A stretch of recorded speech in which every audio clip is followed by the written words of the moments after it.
Hello everyone, Kanchan here. Let's begin the story. कहानी की शुरुआत होती है और हमें दिखाया जाता है कि एक फाइटर प्लेन में कुछ खराबी आ गई है। इस वजह से उस प्लेन को जापान के एक आइलैंड में उतारा जाता है, जिसमें एक पायलट होता है जिसका नाम हमें सिकिशिमा बताया जाता है। जापान के इस आइलैंड में प्लेन ठीक करने वाले मैकेनिक होते हैं, जिनके लीडर का नाम हमें ताजीवारा बताया जाता है। सिकिशिमा और ताजीवारा आपस में बातचीत करते हैं। फिर सिकिशिमा समुद्र के पास जाकर बैठ जाता है, जहाँ उसे कुछ मरी हुई मछलियां दिखाई देती है, लेकिन वो उन्हें इग्नोर कर देता है। इसके बाद वो कैंप वापस आ जाता है। जैसे ही वो कैंप आता है, वहाँ पर इमरजेंसी अलार्म बजने लगता है, जिससे सभी इंसान घबरा जाते हैं क्योंकि वहाँ पर गॉडजिला आ जाता है। गॉडजिला को देखकर सभी लोग यहाँ वहाँ भागने लगते हैं, लेकिन ताजीवारा के कहने पर सभी लोग कैंप में फाइट करने के लिए तैयार हो जाते हैं। तभी ताजीवारा सिकिशिमा से कहता है कि तुम्हारे प्लेन में एक मिसाइल है, तो तुम उससे गॉडजिला पर अटैक करो, क्योंकि गॉडजिला को गन से इफेक्ट नहीं पड़ रहा था। इधर हम सिकिशिमा को देखते हैं, जो अपने प्लेन में चले जाता है और गॉडजिला पर अटैक करने वाला होता है, लेकिन सिकिशिमा गॉडजिला पर अटैक नहीं कर पाता, जिससे गॉडजिला कैंप के सभी लोगों पर हमला कर देता है, जिससे मैकेनिक का सारा ग्रुप मारा जाता है। इधर हम ताजीवारा को देखते हैं, जो बच जाता है और कुछ ही दूरी पर सिकिशिमा भी। तभी ताजीवारा कहता है कि तुम्हारे मिसाइल ना चलाने की वजह से मेरा सारा ग्रुप मारा गया है।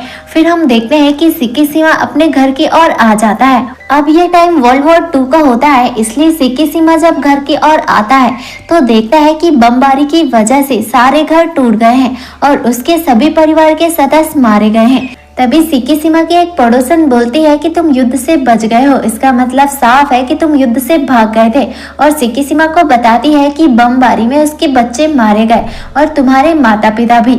आगे दिखाया जाता है कि सिकिशिमा मार्केट में बैठा होता है। तभी एक लड़की आती है और उसे अपना बच्चा थमा देती है, क्योंकि उस लड़की के पीछे कुछ चोर लगे हुए थे। आगे हम देखते हैं कि वो लड़की सिकिशिमा को मिल जाती है और उससे अपना बच्चा ले लेती है। तभी सिकिशिमा उस लड़की से पूछता है कि तुम्हारा नाम क्या है, तो लड़की बताती है कि उसका नाम नोरिको है। साथ ही उसे वो ये बात भी बता देती है कि इस बच्चे के माता पिता इस जंग में मारे गए, इसलिए वो इस बच्चे को पाल रही है। फिर हमें दिखाया जाता है कि नोरिको भी सिकिशिमा के घर चले जाती है और अब हमें नाइट का सीन दिखाया जाता है, जहां नोरिको अपने बच्चे को खाना खिला रही होती है, जहां सिकिशिमा के पूछने पर बताती है कि अभी उसकी शादी नहीं हुई है। फिर कुछ दिनों तक ये तीनों साथ ही रहते हैं। फिर सिकिशिमा को एक गवर्नमेंट जॉब मिल जाती है, जिसमें समुद्र के अंदर लगे हुए माइंस को डिस्ट्रॉय करना होता है। यहाँ पर सिकिशिमा इस जॉब को एक्सेप्ट कर लेता है, क्योंकि कहीं ना कहीं उसे नोरिको और उस बच्चे की फिक्र होने लगी थी। लेकिन जब वो इस जॉब के बारे में नोरिको को बताता है, तो वो उसे ऐसी जॉब करने के लिए मना करती है, क्योंकि जॉब बहुत ही रिस्की होती है। लेकिन सिकिशिमा नोरिको को बोलता है कि इस जॉब से मुझे बहुत सारे पैसे मिलेंगे, जिससे मैं तुम्हारे लिए और इस बच्चे के लिए अच्छा खाना ला सकता हूँ। फिर हमें दिखाया जाता है कि सिकिशिमा अपनी जॉब में चले जाता है, जहाँ का लीडर डॉक्टर होता है और उनके कुछ साथी भी होते हैं। सिकिशिमा उनसे मिलता है तो वो उन्हें पहचान लेते हैं, क्योंकि वो पहले से ही उन्हें जानते थे। आगे हम देखते हैं कि लीडर एक बंदे को निशाना लगाने के लिए कहते हैं, लेकिन उसका निशाना नहीं लग पाता। तभी हम सिकिशिमा को देखते हैं, जो एक ही बार में निशाना लगा देता है और उस बम को डिस्ट्रॉय कर देता है। आगे दिखाया जाता है कि सिकिशिमा के लीडर और सभी साथी कंटिन्यू ऐसे समुद्र में लगे माइंस को डिस्ट्रॉय कर रहे होते हैं। फिर सभी एक दिन सिकिशिमा के घर जाते हैं, जहाँ पर सिकिशिमा ने उन्हें खाने में इन्वाइट किया होता है, जहाँ सभी लोग नोरिको को सिकिशिमा की वाइफ समझ रहे होते हैं और यहाँ पर ये काफी सारी बातचीत करते हैं। तभी सिकिशिमा बताता है कि इनकी फैमिली भी बमबारी में मारी गई, जब से ये मेरे साथ ही रहते हैं। फिर दिखाया जाता है कि नोरिको को भी जॉब मिल जाती है और वो भी जॉब में जाने लगती है। दूसरी तरफ हम गॉडजिला को देखते हैं, जिस पर न्यूक्लियर बम से हमला किया जा रहा था, जिससे गॉडजिला और भी बड़ा हो जाता है। अगले सीन में हम सिकिशिमा और उनके साथियों को देखते हैं, जो अपने काम को कंटिन्यू कर रहे होते हैं। तभी उन्हें एक जहाज दिखता है, जो कि डिस्ट्रॉय हो गया था। तो सिकिशिमा बताता है कि इस तरह से ऐसे जहाज डिस्ट्रॉय नहीं होते, बल्कि ऐसे जहाज को गॉडजिला ही डिस्ट्रॉय कर सकता है। ये लोग बातचीत कर ही रहे होते हैं। तभी सिकिशिमा को समुद्र पर मरी हुई मछलियां दिखाई देती हैं, तो सिकिशिमा उसके लीडर को बताता है कि गॉडजिला आने वाला है, क्योंकि यहाँ की सभी मछलियां रेडिएशन की वजह से मारी गई हैं। फिर गॉडजिला उनके ऊपर हमला कर देता है। तभी हम सिकिशिमा और उनके लीडर को देखते हैं जो गॉडजिला के ऊपर बमबारी करते रहते हैं, लेकिन इससे गॉडजिला को कोई भी इफेक्ट नहीं पड़ता। एक बम गॉडजिला को लग जाता है, लेकिन गॉडजिला फिर भी इससे रिकवर हो जाता है। इधर हम गॉडजिला को देखते हैं जो सिकिशिमा पर हमला करने वाला होता है, लेकिन वहां पर एक फाइटर जहाज आ जाता है और गॉडजिला उसके ऊपर हमला कर देता है, लेकिन फाइटर जहाज के डिस्ट्रॉय होने से वो खुद भी जख्मी हो जाता है और इसलिए हम देखते हैं कि गॉडजिला पानी के अंदर होते हुए चले जाता है। फिर हमें सिकिशिमा को हॉस्पिटल में दिखाया जाता है। जब उसे होश आता है तो सिकिशिमा के लीडर गॉडजिला के बारे में किसी को भी बताने के लिए मना करता है। जब सिकिशिमा घर आता है तो सिकिशिमा को घायल देखकर नोरिको परेशान हो जाती है।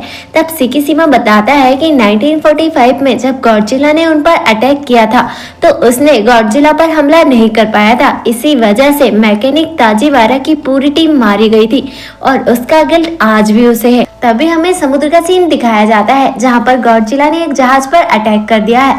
फिर सीन चेंज होता है, दिखाया जाता है कि शहर पर इमरजेंसी अलार्म बज रहे हैं क्योंकि गॉडजिला ने शहर की तरफ रुख ले लिया है और शहर पर हमला कर रहा है। इधर हम नोरिको को देखते हैं जो ट्रेन से घर जा रही होती है। जैसे ही वो ट्रेन से बाहर देखती है तो उसे गॉडजिला दिखाई देता है और गॉडजिला ट्रेन पर ही हमला कर देता है जिससे बहुत सारे पैसेंजर्स मारे जाते हैं।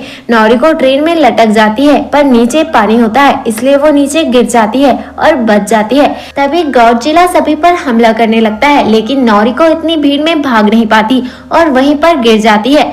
तभी हम देखते हैं कि वहां पर सिकिशिमा आ जाता है और नोरिको को बचा लेता है, पर उसी समय वहां पर जापान आर्मी आ जाती है और गॉडजिला पर हमला कर देती है जिससे गॉडजिला को और भी ज्यादा गुस्सा आता है और गॉडजिला खुद को चार्ज करके रेडिएशन से आर्मी पर हमला करता है जिससे वहां पर सब कुछ डिस्ट्रॉय होने लगता है।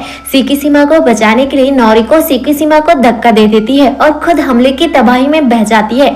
कुछ देर बाद जब सिकिशिमा बाहर आता है तो वो देखता है कि वहां पर कोई भी इंसान नहीं दिखाई दे रहा है बल्कि हर एक चीज डिस्ट्रॉय हो गई है। तो सिकिशिमा रोने और चीखने लगता है और अब सिकिशिमा बदले की आग में जल रहा है। इधर हम गॉडजिला को देखते हैं जो दहाड़ते हुए वहां से चले जाता है। सीन चेंज होता है, हमें दिखाया जाता है कि गॉडजिला को खत्म करने के लिए एक टीम बनाई जा रही है जिसका लीडर डॉक्टर होता है। उसके पास गॉडजिला को मारने के लिए एक प्लान होता है कि गॉडजिला को सिलेंडर की सहायता से समुद्र के अंदर डुबो दिया जाएगा जिससे गॉडजिला समुद्र के पानी के हाई प्रेशर की वजह से सरवाइव नहीं कर पाएगा और मारा जाएगा।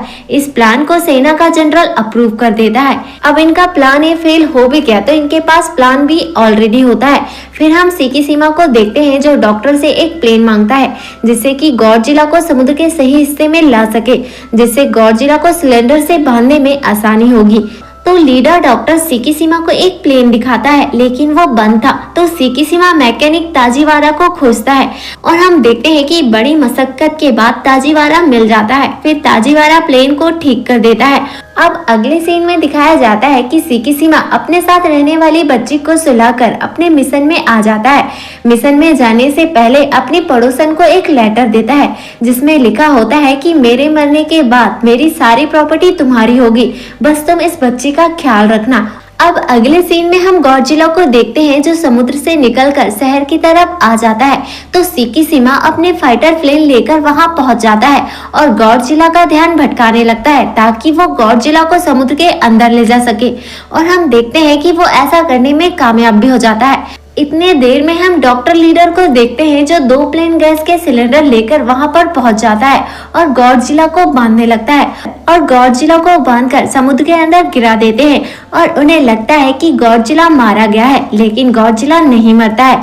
फिर सभी मिलकर गॉडजिला को समुद्र के ऊपर लाने लगते हैं, इससे भी गॉडजिला नहीं मरता। आगे हम देखते हैं कि गॉडजिला इन सभी पर रेडिएशन से अटैक करने वाला होता है और इसके लिए वो खुद को चार्ज करता है, लेकिन उसी समय में सिकिशिमा अपने फाइटर प्लेन से वहां पर आ जाता है और फाइटर प्लेन को गॉडजिला के मुंह में डाल देता है और खुद पैराशूट से वहां से निकल जाता है। आगे हम देखते हैं कि वो मिसाइल गॉडजिला के मुंह में ब्लास्ट हो जाती है जिससे गॉडजिला के चीथड़े उड़ जाते हैं। इधर हम सभी लोगों को देखते हैं जिन्हें लग रहा होता है कि सिकिशिमा सीमा मर गया है। तभी हम देखते हैं कि सीकी सीमा सबके सामने आता है और सभी को सरप्राइज देता है और सभी लोग खुश हो जाते हैं। इधर हम उसकी पड़ोसन को देखते हैं जो बताती है कि नोरिको जिंदा है और यहाँ पर सीकी सीमा को ही सरप्राइज मिल जाता है। इसके बाद सीकी सीमा नोरिको से मिलने जाता है और दोनों मिलकर बहुत ही खुश होते हैं और इसी के साथ इस मूवी की यहीं पर हैप्पी एंडिंग हो जाती है। अगर आपको ये एक्सप्लेनेशन पसंद आया तो वीडियो को लाइक और चैनल को सब्सक्राइब करके हमारे मोटिवेशन लेवल को जरूर बढ़ाइएगा।